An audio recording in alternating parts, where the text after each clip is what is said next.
Hey, how you doing? It's me, your boy. 1000K Club merch finally dropping tomorrow here. Welcome back. We've done it. You and I, we've been trying to summon a snapshot all morning long, and it's finally worked. It came out a little bit late, but it's here. Java Snapshot 21W16A. We're going to take a look. And yep, 1000K Club merch is dropping tomorrow. We've got hoodies, we've got t-shirts, we've got hats. It's going to be pretty sweet. Definitely don't miss it. 21W16A. What's new this week? We have a change to the azalea bush and a dripstone change. We also have some data pack changes. A tragedy. Gamers, this is not good. I repeat, we have terrible news today. First change, azalea. A flowering azalea. Bone meal. Big tree. Very nice. Very cool. Not nice at all. Bone meal. A big tree. Yes. Azalea trees. Look at the shape. The leaves are wild. They're crazy. You have the flowering leaves. You have the normal leaves. The wood. The wood. What is this? What is this? This is disgusting. It's oak wood. It's oak wood still. You bone meal the azalea plants, the azalea bush, and you get oak wood tree? This is not azalea tree. Oh boy, I can't wait for some more saplings to get added to Minecraft, and then when they're added to Minecraft, we bone meal them. It's a new sapling type, but oh yeah, we recycle a different wood type. I cannot wait. Maybe with acacia wood next. Yeah, so I'm not really exactly feeling this change, if I'm being honest. It's cool. You can actually bone meal these azalea things into big trees now. However, if you do that, you still get the oak wood, which, I don't know, it just does not make any sense at all. But it's the thing now. You can bone meal those, and yep, that's the first change in the snapshot. We're going to move on now. I'm so sorry. I don't mean to seem so salty. This next change is pretty cool. This next change has to do with these things right here. Pointed dripstone and actually how they grow from the ground and the ceiling. There's a really cool mechanic. For this to work, there are quite a few rules. First things first, you need to have space. That's pretty obvious. So you have a pointed dripstone right there. If there's a block like right here, this is never going to grow. It can't cut through the block. Second, dripstone block. Pointed dripstone needs to be on dripstone block for the pointed dripstone to actually grow. Thirdly, water. You will need water above the dripstone block. So you have like a setup like this with water, dripstone block, pointed dripstone. Pointed dripstone is going to drip, drip, drip slowly, and then eventually it will grow. However, this growth can take multiple Minecraft days. I want to see if we can maybe speed this up. 60,000? Is this controlled by the game rule? I don't think so.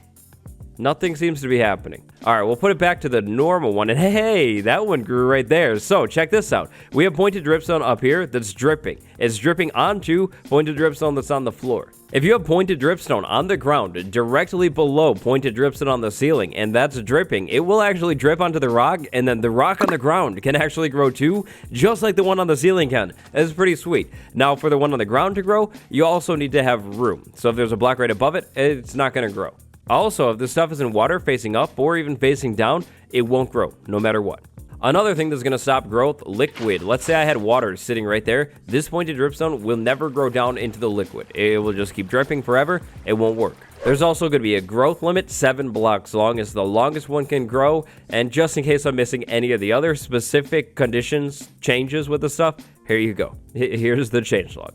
Now, the cool thing about this has to do with what pointed dripstone can actually be used for. Remember, pointed dripstone on its own can be placed back down and used for like decorating or something like that. However, you could also take the pointed dripstone, 4 of them, in a crafting table and actually craft a block of dripstone. Then you could use those dripstone blocks for building. So basically, this is yet another way that you could actually basically create an automatic block farm. I mean, you will have to come back every once in a while and actually harvest this thing because of that whole growth limit. However, if you harvest it, maybe you have like an AFK rail line running back and forth and you're just constantly mining or something like that. I don't know. Maybe you could actually, create a fully automatic pointed dripstone farm. And then you could take the pointed dripstone and use it to make these blocks, and you could build something with them. That's kind of cool. We've got a texture change this week, taken straight from Jappa's Twitter. 21W15A on the left, on the right, 21W16A. The bean block still looks like beans. Good news. The textures, they look even better.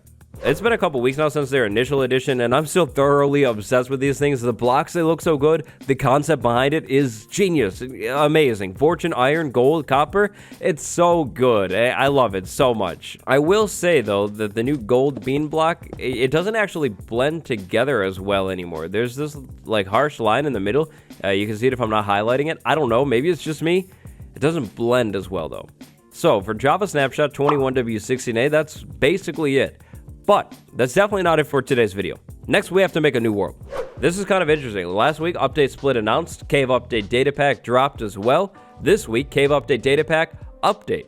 There's another big update to the Cave Update Data Pack this week, actually. Kind of interesting. Actually, 2 changes. If you want to check out the changes that we're going to look at in the rest of the video, you need the Cave Update Data Pack. To get it, go to the 21W16A changelog and download it. You're also going to need to have the latest version of the data pack for this stuff to actually work.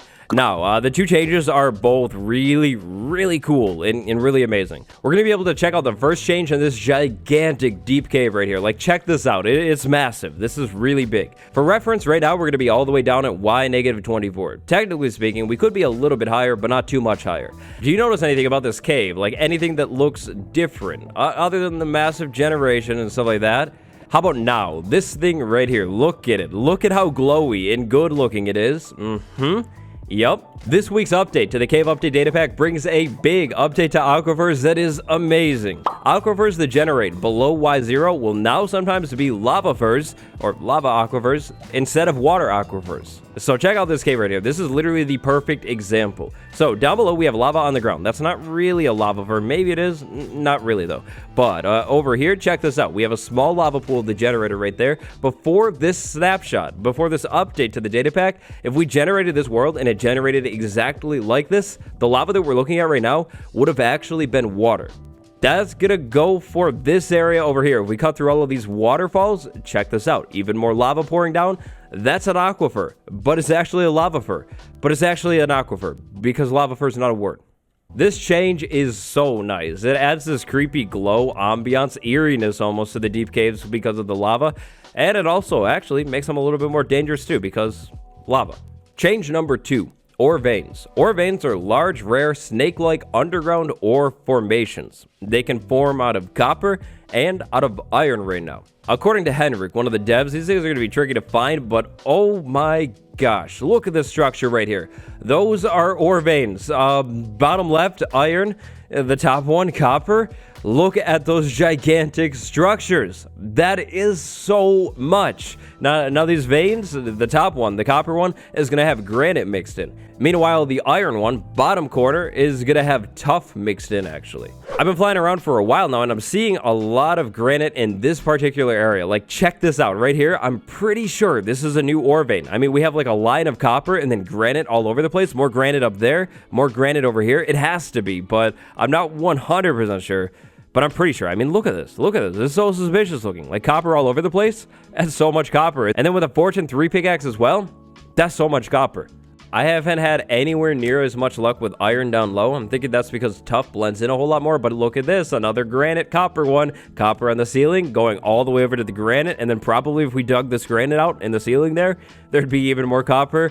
This is such a genius addition. In terms of a location, you're going to be able to find the iron ones generating down below Y0 and the copper ones generating above Y0. Copper high, iron low. Definitely going to be running some more tests on this stuff, but as of right now, copper veins, iron veins, they're going to be a thing, and they're going to have so much ores. Last but not least, we'll end today's snapshot video with some technical changes. A small handful of technical changes this week, and then bug fixes. However, that's going to do it for today's snapshot. What do you think about azalea trees? They definitely deserve their own wood, right? Let me know what you think down below. 1000K Gang merch is dropping tomorrow. I'll probably tweet a teaser later today on my Twitter, so drop a follow over there if you're interested. Big thank you to my patrons, Noodle Pork and Free Terrarium. Thank you so much for the support. Thank you all for watching. I'll see you in the next video tomorrow. Goodbye, everyone.